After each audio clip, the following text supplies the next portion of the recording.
Episode 6 आंख पर पट्टी। अब तक आपने सुना कि इंदौर शहर के एक इंजीनियरिंग कॉलेज में एनुअल फंक्शन की धूम है। वहां उमेश अदिति को प्रपोज करता है और उससे अगले दिन कॉलेज की ओल्ड बिल्डिंग में मिलने के लिए कहता है। अदिति, जो कि अपने पिता की एक लौती लड़की है, वो मिलने के लिए हां कह देती है और कॉलेज का एक गुंडा रॉकी अपने दोस्तों के साथ मिलकर अदिति को सबक सिखाने का प्लान करता है। अदिति जब अगली दोपहर कॉलेज के लिए निकलती है तब उसके पिताजी अपनी एक अनूठी विद्या से उसे बता देते हैं कि आज की शाम उसके ऊपर खतरा है, लेकिन सूर्यास्त से पहले लौटने का वादा करके अदिति घर से निकलती है। उमेश रास्ते में अदिति के लिए साड़ी खरीदता है और अदिति उमेश के साथ खंडर में कदम रखती है। उस कमरे को बाहर से रॉकी की गैंग का एक लड़का सुहास बंद कर देता है। अब आगे अदिति और उमेश इस बात से पूरी तरह अनजान है कि जिस खंडर में उन्होंने प्रवेश किया है उसे बाहर से सुहास ने बंद कर दिया है। खंडर के बीचों बीच एक दीवार के पास उमेश अदिति को रोकता है। वो अदिति की तरफ मुड़ता है और उसे प्यार भरी नजरों से देखता है, लेकिन अदिति के चेहरे पर शर्म के भाव है और उसकी आंखें नीचे झुकी हैं।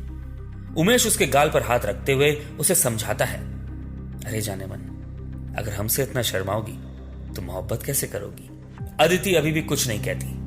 उमेश अदिति को बेहद रोमांटिक अंदाज में कहता है, मेरी जिंदगी में घटी सबसे खूबसूरत घटना हो तुम और भगवान की रची सबसे सुंदर कल्पना हो तुम।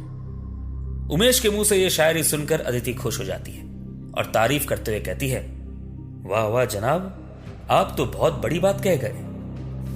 अदिति के ये कहते ही उमेश थोड़ा और आगे बढ़ता है और अदिति के बिल्कुल पास आकर खड़ा हो जाता है। वो अदिति से कहता है, क्या मैं आपको गले लगा सकता हूं अदिति?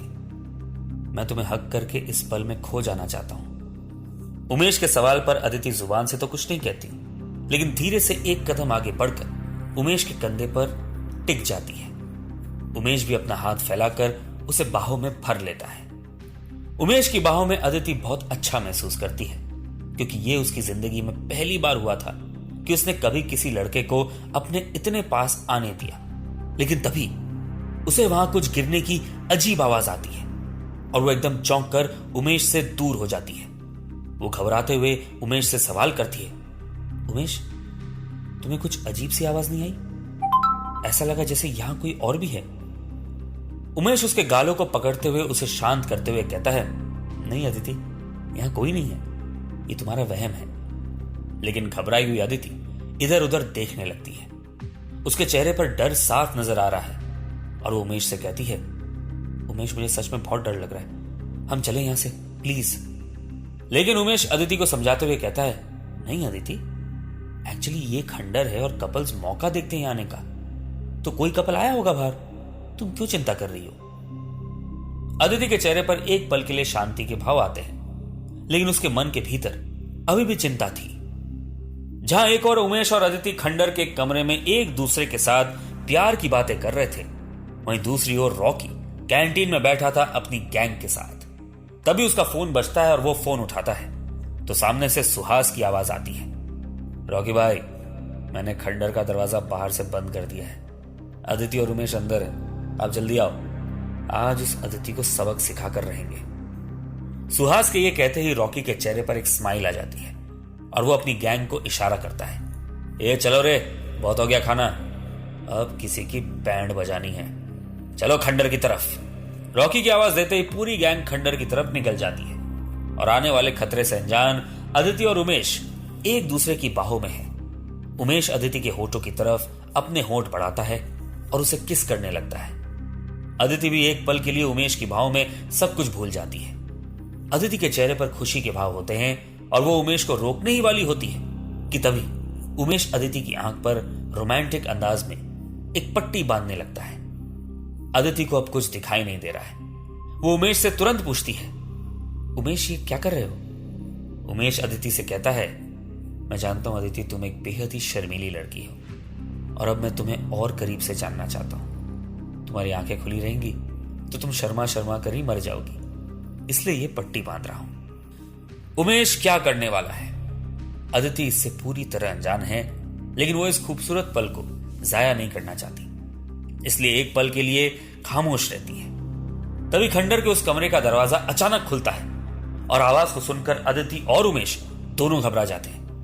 अदिति अपनी आंखों पर बंधी पट्टी हटाती उससे पहले एक लड़का आकर उसके हाथों को कस के पकड़ लेता है। उमेश के जोर से चिल्लाने की आवाज आती है और वो कहता है, ए, तुम यहां क्या कर रहे हो? चले जाओ यहां से। लेकिन रॉकी और उसके दोस्त कुछ नहीं कहते। अदिति डरते हुए उमेश से पूछती है, उमेश कौन है ये बताओ, और मेरी आंखों पर से पट्टी हटाओ। उमेश चिल्लाकर कहता है, अदिति तुम चिंता मत करो, हमें कुछ नहीं होगा। रॉकी और इसके इन दोस्तों की तो मैं बैंड बजा दूंगा। एक बार हम यहां से निकल तो जाएं। उमेश अपने हाथ पूरी तरह से छुड़ाने की कोशिश करता है, लेकिन वो छुड़ाने में नाकामयाब होता है क्योंकि उसके हाथ अजीत ने कसकर पकड़ रखे हैं। रॉकी हंसते हुए उमेश और अदिति की तरफ बढ़ता है और कहता है, किसने कहा कि तू यहां से जिंदा बाहर जाएगा? रॉकी के मुंह से यह बात सुनकर उमेश और अदिति स्तब्ध रह जाते हैं और अदिति कहती है, रॉकी ये तुम क्या कह रहे हो? जाने दो हमें। आई नो तुमने पी रखी है, शराब के नशे में कुछ ऐसा मत कर देना जिसकी तुम्हें भारी कीमत चुकानी पड़े। रॉकी अदिति की तरफ बढ़ता है और उसके गले पर बदतमीजी से हाथ फेरते हुए कहता है, कैद में तुम हो और धमका हमें रही हो। वाह, मजा आ गया।